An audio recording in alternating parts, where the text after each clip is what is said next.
사실 금융은 국내 금융과 국제 금융이 구분이 안 되는 세상이 된 지 오래됐죠. 그래서 사실 금융과 민생 그리고 정치를 이렇게 표현해도 상관은 없는데 국제 금융이 기본적으로 국내 금융을 흔드는 이러한 상황이기 때문에 용어 선택을 국제 금융이라고 좀 표현을 했습니다. 그리고 이제 화면에 보시겠지만 부제목으로 중립적 시각, 사실, 진실 이런 세 이제 그러니까 용어를 이제 표현을 했는데요. 이 얘기는 뭐냐면요. 우리가 경제와 금융을 포함해서 사회 현상을 설명하는 데 있어서요. 많은 전문가들, 특히 우리나라의 그 사회과학 전문가들이 그 사회과학은 가치 중립적이어야 된다 이런 표현을 가끔 써요. 가치 중립적. 근데 그 얘기는 기본적으로 잘못된 것이고요. 가치 중립적이 결과론적으로는 굉장히 많은 사회에다 해악을 미칩니다. 해악을 미쳐요. 그래서 제가 오늘 그거를 오늘 방송 내용 주제를 설명을 하면서 이걸 연결을 시킬 것이고요. 우리가 이제 이렇게 많은 사실들, 팩트를 우리가 접하지요. 근데 그 팩트는 바라보는 어떤 관점에서 바라보냐, 어떤 각도에서 바라보냐에 따라서 진실을 들여다볼 수도, 진실을 노출시키기도 하고요. 진실을 가리기도 합니다. 가리기도 해요. 그런 점에서 경제학도나 사회과학도는 굉장히 책임이 큽니다. 진실을 드러내줘야 되기 때문에요. 그런데 이 팩트를 그러니까 우리가 상당히 바라보는 관점에 따라서는 일반 이제 그러니까 비전문가들에게는 그 팩트 자체가 굉장히 사실을 그러니까 우리가 진실을 왜곡시킬 수가 있거든요. 오늘 제가 그걸 그 방송을 하면서 좀 얘기를 하도록 하겠습니다. 이게 제가 오늘 방송하는 데 속에서의 기본적인 그러니까 우리가 제가 오늘 여러분들에게 꼭 전달하고 싶은 이제 그런 얘기입니다. 그래서 오늘 이제 그러니까 제가 이 시각을 가지고 제가 왜 이러한 용어들을 선택했는지를 방송을 들으시면 이해가 갈 것이고요. 그리고 그것이 얼마나 중요한지를 오늘 좀 여러분들이 느끼셨으면 하는 바람이 있습니다. 먼저 이제 우리가 오늘도 이제 그러니까는 미 국채 10년물 수익률을 가지고 이제 처음 이제 시작을 하도록 하겠습니다. 제가 사실 작년 상반기부터 미국채에 주목을 해야 된다. 현재 상황은 미국채에 주목을 해야 된다 이런 얘기를 했잖아요. 위기는 그러니까 우리가 같은 방식으로 반복되지 않는다 이런 얘기를 하면서요. 이번에는 미국채다 이런 얘기를 했잖아요. 그 당시만 하더라도 미국채를 주목한 사람은 제가 알기로는 저뿐이 없었습니다. 초창기에 얘기할 때만 하더라도요. 그리고 해외에서도 마찬가지입니다. 그 이유가 있습니다. 미국채에 주목을 하지 못한 이유가 있습니다. 오늘은 미국채를 얘기하더라도 지난주까지 한 얘기들을 반복하려고 제가 끄집어내는 얘기가 아닙니다. 끄집어내는 얘기가 아니에요. 그런 거는 시간 낭비지요. 시간 낭비이기 때문에 오늘 여러분들이 또 새로운 얘기를 접할 수 있을 거라고 저는 생각을 합니다. 이게 지난 일주일 금주지요. 그러니까 이제 우리가 사실은 이제 그러니까 일요일부터 새로운 주가 시작된다고 생각하면 지난주지요. 지난주 그러니까는 5일 동안의 미국채 10년물 수익률 추이입니다. 4.7 밑에서 시작했다가 한때 그러니까 우리가 20일 날 그러니까 5%까지 그러니까 타치를 했었죠. 우리가 사실 올 그러니까 우리가 상반기까지만 하더라도 미국채 10년물 수익률이 5%라는 것이 가능하겠느냐 이렇게 생각했었잖아요. 아니 5%가 아니라 4.5%를 넘는 것도 가능하겠냐 이런 생각들을 가진 전문가들이 많았었습니다. 올 8월 달까지만 하더라도요. 그만큼 그러니까 굉장히 빠르게 이제 올라간 건데요. 그거는 이제 우리가 8월 달 이후에 8월 이후부터 이제 4%대에 안착을 하거든요. 4% 이내에서 그러니까 관리를 해왔습니다. 지난해 11월 달부터요. 관리가 되어 왔었죠. 4% 이내에서요. 그 얘기는 결국 뭐냐면은 미 국채에 대한 수요가 굉장히 탄탄했었다는 것이죠. 미 국채 가격이 굉장히 안정적이었다는 얘기죠. 근데 8월 달부터 이제 그러니까 4%에 안착을 하고요. 그러고 나서 이제 그러니까 가파르게 올라가기 시작했죠. 지지난주에 하마스 이스라엘 전쟁 때 잠깐 주춤을 했지만은 결과적으로는 그러니까 이러한 흐름을 꺾기에는 역부족이었었죠. 그만큼 지금의 그러니까 국채 수익률의 고공행진은 구조적이라는 것을 보여주는 거죠. 전쟁도 꺾지 못할 정도로 그러니까는 구조적이라는 것을 보여주는 것이죠. 그렇죠? 자, 저는 이제 여러분들이 우리는 굉장히 지난 한 수십 년간요. 우리 사고가 알게 모르게 굉장히 사고가 좀 어떻게 표현을 해야 될까요? 사고가 굉장히 예고되어 온 측면이 있습니다. 정상적인 사고를 하지 못하는 이런 측면이 있었어요. 근데 제가 이제 평생을 이제 경제학을 공부하고 역사학도 공부하고 문명사를 특히 저는 이제 좋아하는데요. 이 문화인류학도 굉장히 제가 좋아하는, 문화인류학 같은 경우는 종합학문이라고 저는 생각하는 이런 입장이기 때문에 문명사와 더불어 가지고요.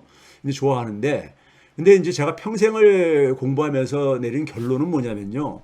이건 이제 보통 사람들이 다 이제 인정하는 것일 겁니다. 인정하는 것일 거예요. 단지 전문가들이 사실 이러한 것들을 모르고 공부를 하는 경우들이 많이 있어요. 자연 세계와 마찬가지로요. 인간 사회와 경제는 사회의 일부분이죠. 또 생태계입니다. 생태계예요. 생태계라는 것은 생명체와 비생명체가 다 연결되어져 있는 것이고요. 상호 그다음에 이제 우리가 의존을 하는 그러한 관계인 것이죠. 생태계라는 것은요.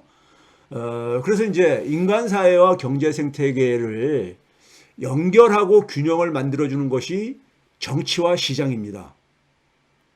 제가 그랬잖아요. 인간은 사회적 동물이라는 삶의 방식을 선택할 때부터 그러니까는 정치와 경제는 그러니까는 양축이었었다. 피할 수 없었던. 제가 그런 얘기를 하고 그러잖아요. 인간이 그러니까 혼자 살면 정치 필요 없습니다. 혼자 살면 정치 필요 없지요. 그렇죠? 네. 그래서 이 인간 세계의 경제와 사회가 생태계라는 것을 많은 사람들이 모르거나 오랫동안 우리가 간과해 오고 있습니다. 그러다 보니까 본질 접근에 실패를 하고 있습니다. 실패한 겁니다. 미 국채 문제라는 것을 깨닫지 못한 이유가 이 생태계 사고가 부족했기 때문입니다. 그래서 항상 사실 우리가 위기가 발생할 때는요, 본질적인 접근만이 위기를 제대로 분석을 해낼 수가 있습니다. 분석을 해낼 수가 있어요. 사실 작년 10월 달에 제가 이제 미 국채 파동을 제가 언급했을 때 잠깐 주목들을 하더라고요. 현장에 계신 분 혹은 투자 전문가들이요. 주목을 하다가 11월 달부터 올해 한 6월 달까지 혹은 7월 달까지 10년물 미 국채를 기준으로 수익률이 4% 이내에서 이렇게 관리가 되다 보니까는 어떤 분이 저한테 그러더라고요. 아, 교수님, 위기는 없습니다. 이제 이런 얘기를 하시더라고요. 그러니까 3월 달에 은행위기 터지면서 은행위기를 연준이 개입을 해가지고 바로 진정을 시키면서 미 국채 가격이, 중장기 국채 가격이 상당히 그러니까 안정적인 그 수요를 보여주면서 미 국채에 대한 수요가 안정적인 모습을 보여주면서 그러면서 결과적으로 어쨌든 간에 과거와 같은 패턴이 반복되는 게 아니냐. 즉 금리는 그러니까는 중장기적으로 금리는 내려갈 것이고 결국은 이지머니가 다시 돌아올 것이고 시장은 다시 그러니까는 다시 과거처럼 살아날 것이다. 그래서 위기는 없는 것 같다. 이런 식으로 이제 저한테 이제 얘기를 하더라고요. 교수님 계속 미 국채 주목하라 그러는데 끝난 것 같습니다. 이제 이런 얘기 하시더라고요. 그런데 지금 결과를 봐보세요. 8월 이후에 결과를 봐보세요. 그러면 이거를 놓치신 분은 8월 이후에 이런 변화를 놓치신 분은 왜 놓쳤냐면요. 본질을 모르시기 때문에 그렇습니다. 본질을 그러니까 굉장히 간과하기 때문에 현상에만 집착하기 때문에 이런 문제가 생기는 거예요. 현상에만 집착할 때.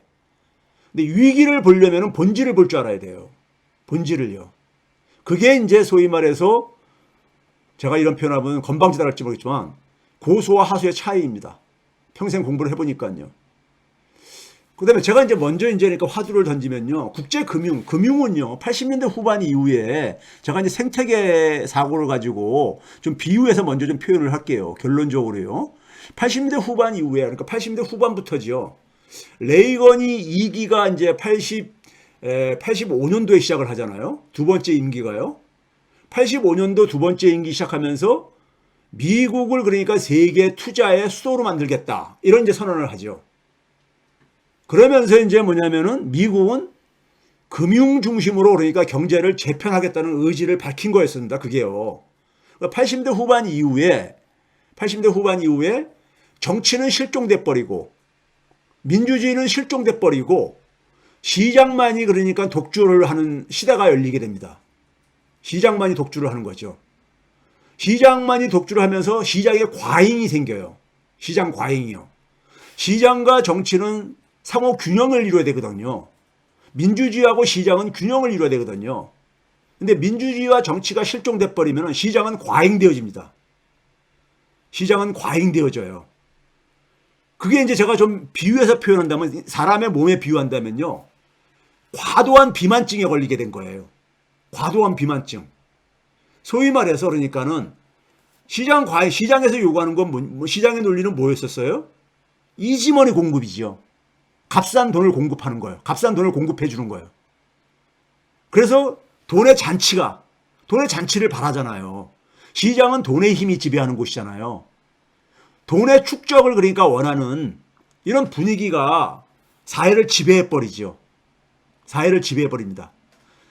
심지어는 학교, 종교 모든 분야에 다 심지어는 국가 경영조차도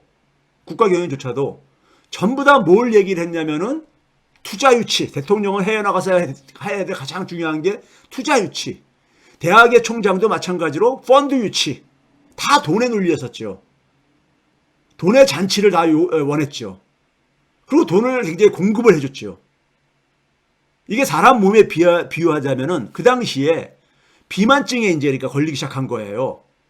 그러다가 그걸 넘어서서 2000년대 이후에는 몰핀 중독증 상태까지 이게 발전하게 됩니다. 몰핀 중독증이요. 그러니까 몰핀이라는 게 어떻습니까? 저는 섭취를 못 해봐가지고 모르겠는데 뭐 흔히 표현할 때 보게 되면은 아주 극치감을 준다잖아요. 극치감을요. 그러니까 이 자산가치 거품을 엄청나게 만들었거든요. 80년대 후반부터 자산가치의 증가 속도가 실물 소득보다도 훨씬 빠르게 증가하잖아요. 네? 자산가치가. 그렇죠? 그러니까 사람들이 뭐냐면은 자산가치가 막 성장을 하면서 얼마나 기분이 좋았겠어요. 자기의 자산이 증가하는데, 예? 돈이 막 증가하는데 얼마나 좋았겠어요. 그렇죠? 이게 소위 말해서 몰핀 중독증에 이제 빠지는 겁니다. 그러면서 뭐냐면은 돈이라는 것에 대해서 굉장히 가볍게 생각하죠. 그러니까 과거에 그러니까 땀을 흘려가지고 소득을 만들어내고 그걸 아껴 써가지고 저축을 하고 하던 이런 거에서 얻어지는 그러니까 소소한 만족감, 행복감은 우스워 보이죠. 우스워 보인 거예요. 예? 오늘날 지금 그렇잖아요. 그래 이 상태가 계속 지속되어 온 거예요. 지속되어 온 겁니다. 처음엔 비만증 상태에 있다가 이게 몰핀 중독증 상태까지 온 거예요. 예? 몰핀 중독증 상태까지. 근데 몰핀 중독이 되게 되면은 처음에는 그러니까 초기에는 별로 중독됐다고 못 느낄지 모르겠지만은 시간이 지나면서 여러 가지 몸에 이상이 이제 나타나잖아요. 예? 위험한 상황이 나타나잖아요. 그렇죠? 그러면은 이제 금단하라고 끊으라고 몸에서는 신호를 보내준 겁니다. 몸에서는 신호를 보내준 거죠. 예? 우리가 막 이제 새로 우리가 가게를 열었는데 장사가 엄청 잘 돼요. 잘 되게 되면 어떻게 합니까요?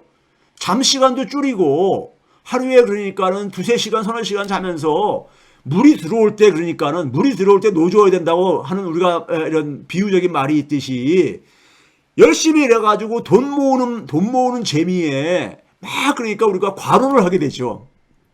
과로를요. 하루에 두세 시간, 서너 시간뿐이 못 자면서요. 그럼 몸에서 어떤 신호가 와요? 몸에서는 그러니까는 쉬어주라는 신호가 오잖아요. 눈꺼풀이 내려앉고, 예? 잠깐만 하품이 나고, 그러잖아요. 그러면 그때 이제 쉬어줘야 되는 거거든요. 쉬어주면 몸이 회복이 되잖아요. 이게 이제 뭐냐면은 사람 몸이나 자연 세계나 자기 조절 기능이 있습니다. 자기 조절 기능이 있어요. 그러니까 이런 신호를 보내줘요. 그런데 이 신호를 무시하고 계속해서 그러니까는 만약에 우리가 과로를 하게 되면 어떻게 됩니까요? 결국 불행한 사태도 일어날 수 있죠. 과로사로 숨지거나 하는 이런 일이 일어날 수 있잖아요. 경제도 똑같습니다. 경제도 똑같아요. 오늘 제가 그걸 설명을 드릴 거예요. 그러니까 금단 증상 신호를 반복적으로 발송을 했는데 그거를 그러니까 외면하고 어떻게 했습니까요? 더 강한 모르핀에 의존을 한 거예요. 그러다가 어디까지 왔느냐? 그러면 결과는 우리가 상식적으로 생각해 보면 돼요. 더 강한 모르핀에 의존하다 보면은 결국은 어떻습니까? 생명을 잃을 수 있는 아주 위험한 상태로 진입할 수 있잖아요. 예? 암의 요인도 된다 그러니까요. 뭐 얘기에 의하면은 그게 이제 파국 상태지요. 경제와 금융의 파국 상태지요. 그러면 지금 이제 그러니까 그런 이제 것이 앞에 보여야 되는 거예요, 여러분들이요. 예? 이게 자연스러운 사고예요.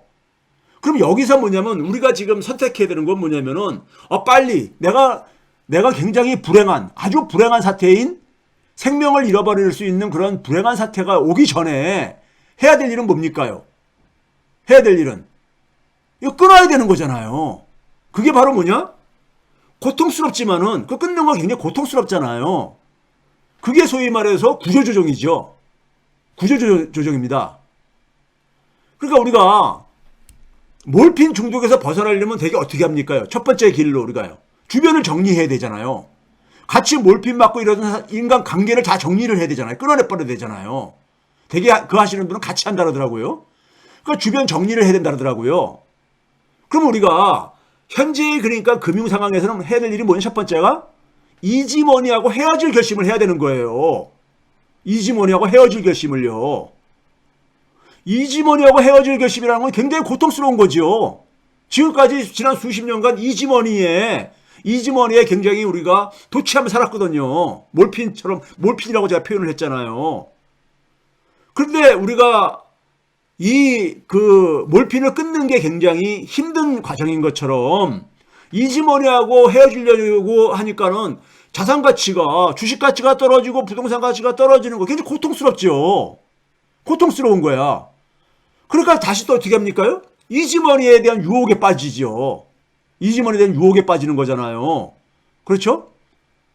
그러면 어떻게 하느냐? 마지막 판에는요.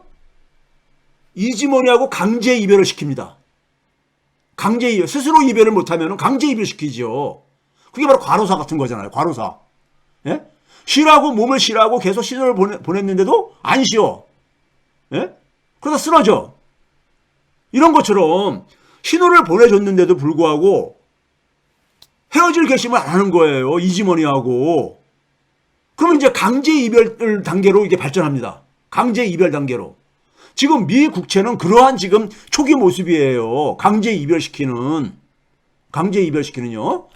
자, 제가 과거에 이걸 보여드렸죠. 미 국채의 수급 구조를 제가 쉽게 이해시키기 위해서는 제가 앞에서 얘기한 거는 비유적인 표현이기 때문에 경제와 금융을 얘기하시는 분들은 구체적인 얘기를 좀 듣고 싶어 하기 때문에 구체적인 얘기를 제가 그거 한 거예요. 자, 미 국채에 대한 수요와 공급 측면을 중요한 걸 이렇게 보게 되면요. 일단 공급 측면에서 미국 정부가 국채를 너무 많이 발행하고 있다는 거. 지난 4개월 동안 6, 7, 8, 9 지금 10월 중순 좀 넘었는데 10월 중순까지 지금 발행량이 2조 1천억 달러가 넘었단 말이에요. 2조 1천억 달러가. 네? 국채 발행량이요. 이거 엄청난 거죠. 미국 정부의 지난 1년, 미국은 회계년도가 10월 달부터 9월 달인데 9월 달 것까지가 다 나왔죠. 지난 1년 동안에 재정 적자가 1조 7천억 달러가 넘어요. 1조 7천억 달러가. 엄청난 거잖아요. 예? 자, 그러니까 미국 정부가 엄청나게 그러니까 공급을 하고 있는 게 이제 하나가 있고요. 공급 측면에서 미 국제 시장을 본다면은요. 그다음에 연준이 그다음에 우리가 연준이 그러니까 또 뭐 마찬가지로 작년 6월 달부터 양적 긴축에 들어갔잖아요. 코로나 터지면서 코로나 바이러스 그 발발하면서 어떻게 했습니까요? 엄청나게 그러니까 돈을 찍어가지고 국채를 매입해 줬잖아요. 그러니까 그거를 다시 그러니까 매입한 국채를 다 이제 그 시장에다 던지고 돈을 회수하는 게 양적 긴축이잖아요. 이게 작년 6월 달부터 시작했잖아요. 이걸 가지고 지난 10월 중순까지 얼마가 진행됐냐면요. 9,800억 달러가 넘게 양적 긴축을 했습니다. 9,800억, 약 1조 달러 가깝게요. 그러니까 이것도 마찬가지로 국채를 시장에다 공급하는 측면이 되는 거죠. 국채 물량이 엄청 나오는 거예요. 물량이 나오는 거죠. 그렇죠? 왜 이렇게 하고 있느냐? 통화량을 해소하기 위해서. 돈이 너무 풀렸으니까. 그 다음에 이제 국채가 너무 많이 그러니까 시장에 쏟아지니까는 그걸 좀 조절하기 위해서 연준이 그러니까 21년 4월부터 그러니까는 다시 그러니까 재개했었던 영레포. 영레포라는 것은 레포의 반대라 그랬잖아요. 연준이 보유하고 있는 국채를 은행에다가 담보로 맡기고 돈을 차입해 오는 거잖아요. 그러니까 이것도 그러니까 마찬가지로 국채를 공급해주는 측면이 있잖아요. 근데 이거를 줄이기 시작합니다. 줄이기 시작해가지고 지난 6월 달부터 많이 줄였어요. 1조 달러가 넘습니다. 1조 1천억 달러 줄였어. 그러니까 연준이 그러니까는 시장에 국채 공급이 너무 물량이 많이 나가니까는 그 부담을 줄여주기 위해서 영레포를 굉장히 축소를 하는 방향으로 지난 6월 달 이후에 방향을 전환한 거예요. 이렇게 한 겁니다. 그러니까 연준이 그러니까 지금 최선을 다하고 있는 거야. 자기 입장에서는. 예? 진퇴양난에 빠졌지만은요. 예? 그 다음에 이제 뭐냐면은 연준이 근데 우리가 지금 이 상황을 시장이 원하는 상황을 돌파해 주려면은 금리 인하 신호를 보내줘야 되는데 인플레가 지금 안 잡혔잖아요. 예? 그러니까 금리 인하 신호를 못 보내.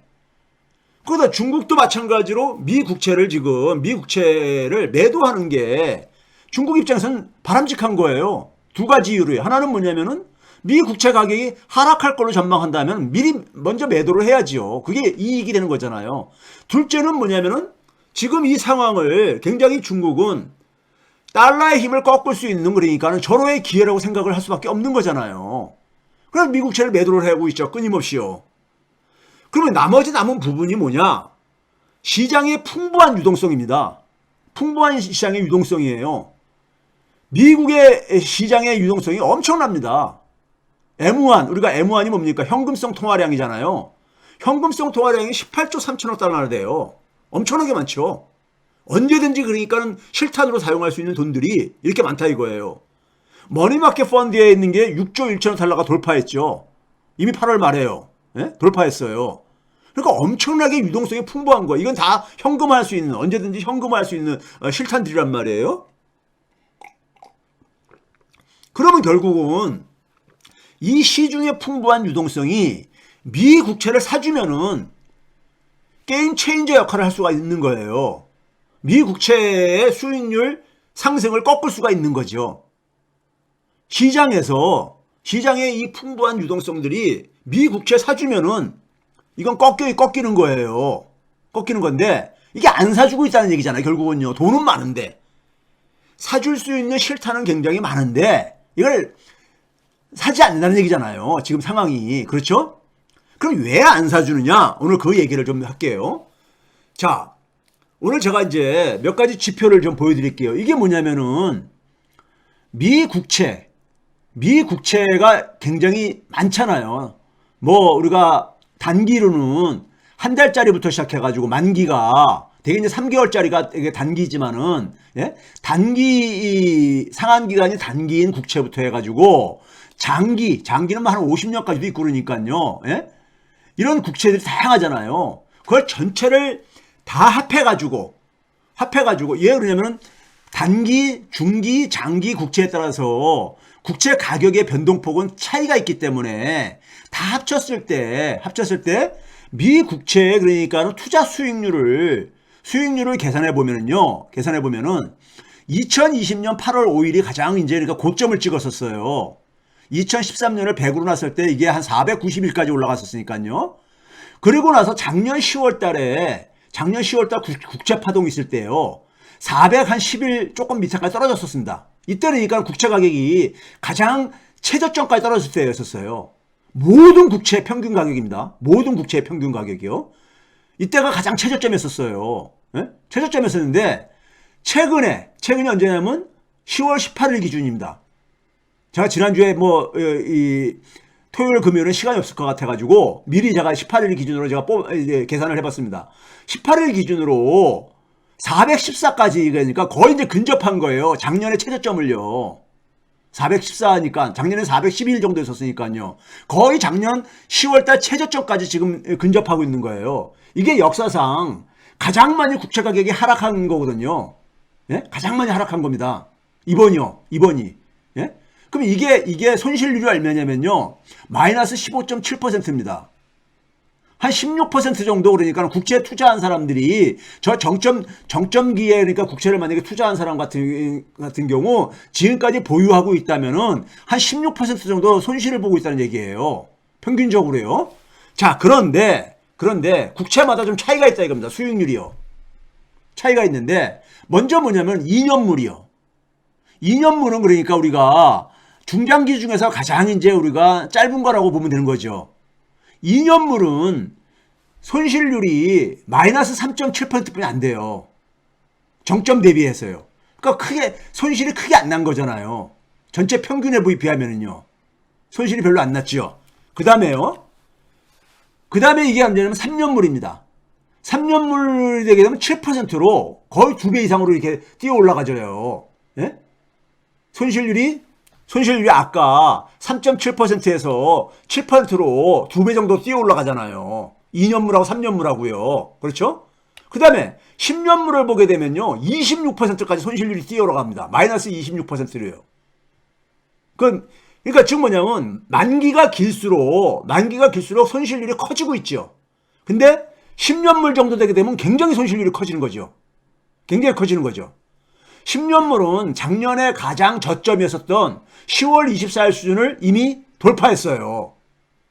작년에 10월 24일 때 470이 무너졌었는데 지금은 461까지 떨어졌으니까요. 460일까지. 예? 즉 장기 국채들이 지금 주도를 하고 있는 겁니다. 미 국채의 공포는요. 26% 떨어졌죠? 그 다음에요. 20년물 이상, 20년물 넘는 것들. 그러니까 주로 30년, 50년 이런 것들 아주 초장기죠. 초장기는 손실률이 거의 50% 가까워요. 47%입니다. 예? 마이너스 47.2%요. 이것도 작년 10월에 저점을 이미 통과했고요. 그러니까 지하 1층까지 내려왔는데 지하까지 내려가는 거죠, 지금요. 지금 뭐냐면 국채들이 만기가 길수록 손실률이 커요. 손실률이 큽니다. 특히 10년물 이상부터가 장기가 미 국채 가격의 폭락을 주도하고 있는 거예요. 미 국채 가격의 폭락을요 주도를 하고 있는 겁니다. 예? 주도하고 있는 거거든요. 그러면 여기서 여러분들이 뭘 얻어야 되느냐? 자, 최근에 나온 이게 19일자니까요. 19일자인데 이런 얘기를 합니다. 채권 시장의 매각 행렬이요. 이걸 가지고 뭐라고 이제 제목을 붙여놨냐면요. 리스크 프리 인베스트먼트. 위험이 없는 무위험 투자에 대한 정의를 재평가할 시간이다. 이런 얘기를 하고 있잖아요. 제목이 이렇게 달고 있잖아요. 이게 무슨 얘기입니까? 미 국채는 일반적으로 가장 안전자산이라고 우리가 얘기를 합니다. 미 국채는 모든 채권의 출발점이거든요. 전 세계 모든 채권의 출발점이거든요. 예? 채권이라는 것이 시장금리를 그러니까 시장에서 자금을 조달할 때 적용하는 돈의 가격이란 말이에요. 돈의 가격, 금리잖아요. 시장금리요. 근데 그것의 가장 출발점이 미 국채예요. 그러니까 미 국채가 기준이 되는 거죠. 기준. 그리고 그것보다도 얼마나 위험성이 있느냐를 가지고 위험성이 높아질수록 금리를 더 무는 거죠. 이런 방식이잖아요. 그래서 우리가 흔히 미 국채를 전통적으로 리스크 프리, 무위험 자산이라고 우리가 얘기를 해요. 무위험 투자 대상이다. 예? 미 국채를요. 했는데 특히 이 무위험 투자를 했는데 아까 우리가 장기 미 국채들은 손실률이 지금 엄청 크고 있잖아요. 이렇게 손실률이 큰 걸 가지고 어떻게 무위험 자산이라고 얘기할 수 있겠습니까? 그러다 보니까 재평가해야 된다는 얘기야. 제가 이 얘기는 과거에도 여러 번 했잖아요. 근데 해외 전문가들이 이제서야 이런 얘기를 하고 있는 거예요. 미 국채가 이번에 미 국채 사태의 핵심은 뭐냐면요. 더 이상 그러니까 전 세계에 무위험 자산은 없다. 안전 자산이 없어진 거다. 이걸 지금 보여주는 거예요. 물론 상대적으로 안전 자산은 있는 거죠. 어느 거에 비해서. 예? 위험성이 상대적으로 어느 게 더 적다 많다는 할 수 있지만은 기본적으로 절대적인 안전 자산은 없어진 거예요. 이건 굉장히 큰 의미를 갖습니다. 큰 의미를 가져요. 예? 사람들이 그러면 우리가 판단할 근거가 기준점이 없어진 거예요. 중심이 없어진 거죠. 중심이. 예? 우리가 위험성을 측정할 때는 상대적으로 측정을 하거든요. 기준에 대비해 가지고 얼마나 위험하냐 이렇게 평가를 하거든요. 그래서 우리가 가상금리를 붙인다 할 때 추가로 그러니까는 예? 추가로 붙이는 그러니까는 이 금리라는 것은 미 국채 기준 대비해서 이렇게 하고 있는 거거든요. 예? 국제 시장에서는요. 그러면 이제 여기서 이제 봐보세요. 밑에 문장을 보시게 되면 이제 빨간 박스로만 해놓는데 보게 되면은 once considered the safest investment, 가장 안전한 투자를 고려한다면은 이 미국채의 지금 매도라는 것은 뭘 얘기하는 거냐? 예? 장기 long duration bonds였잖아요. 장기 국채죠. 장기 국채가 얼마나 위험한지를 예? 입증해주고 있다 이거예요. 지금요. 예? 장기 국채가 지금 그러니까는 국채 가격 하락을 폭락을 주도하고 있었잖아요. 그건 뭡니까? 막 사람들이 던지는 거야. 미 국채를, 장기 국채를요. 그러니까 가격이 떨어지는 거죠. 예? 떨어지는 거야.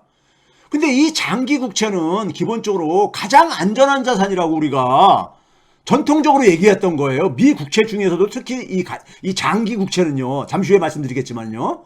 예, 했던 거야.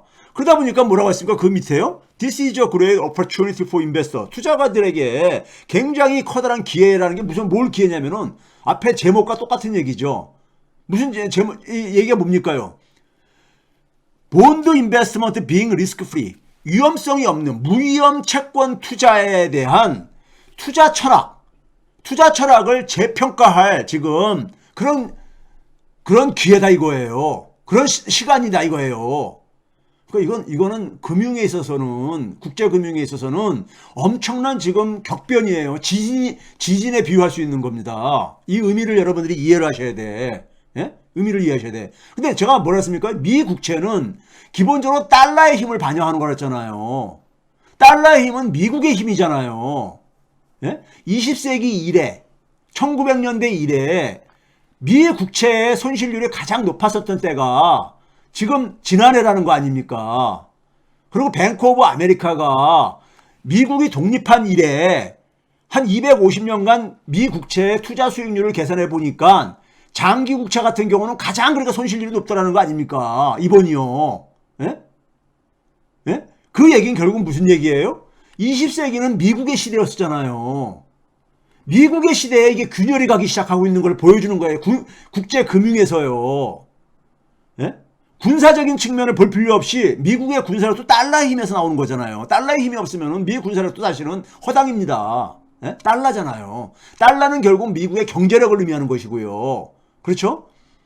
그런데 바로 미 국채가, 장기 국채가 특히 장기 국채를 가장 안전한 자산이라고 우리가 되게 안전한 투자라고 우리가 얘기를 해 왔었단 말이에요. 이 금융에 종사하시는 분들은 제 얘기가 금세 아는 얘기일 거예요. 미 국채 중에서 특히 장기 국채가 가장 안전한 투자 대상으로 우리가 해왔단 말이에요. 근데 그게 가장 많이 지금 손실을 보고 있잖아요. 상한 기간이 길수록 손실률이 높잖아요. 지금요. 앞에서 보여드렸듯이. 예? 자, 실제로 보게 되면요. 1980년 1월 달부터입니다.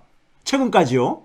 미 국채 10년물 수익률이 10년물 수익률이 보게 되면은 계속 내려왔잖아요. 추세선이. 그러다가 최근에 이제 이게 올라가기 시작한 거예요. 그러니까요.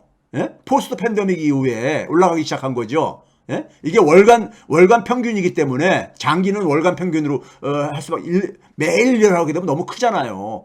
지금 4.9대로 끝났는데 4.8이냐 이렇게 하시는 분들은 지금 이게 월 평균으로 했기 때문에 그런 겁니다. 월 평균 데이터이기 때문에요. 하여간 추세적으로 지난 그러니까 80년대부터니까 몇 년이니까 40년 이상 동안에 계속 내려간 거예요. 내려갔다는 얘기는 뭐예요? 내려갔다는 얘기는 국채 가격이 올라갔다는 얘기죠. 국채 가격이 계속 올라간다는 얘기는 뭐예요? 미 국채는 굉장히 투자에 매력적인 상품이라는 거 아닙니까? 매력적인 상품이요. 그렇죠? 그러니까 미 국채 수요를 굉장히 뒷받침해줬던 거예요. 지난 40년간. 이 시기가 뭐예요? 이지머니 시대잖아요. 이지머니 시대, 소위 말해서.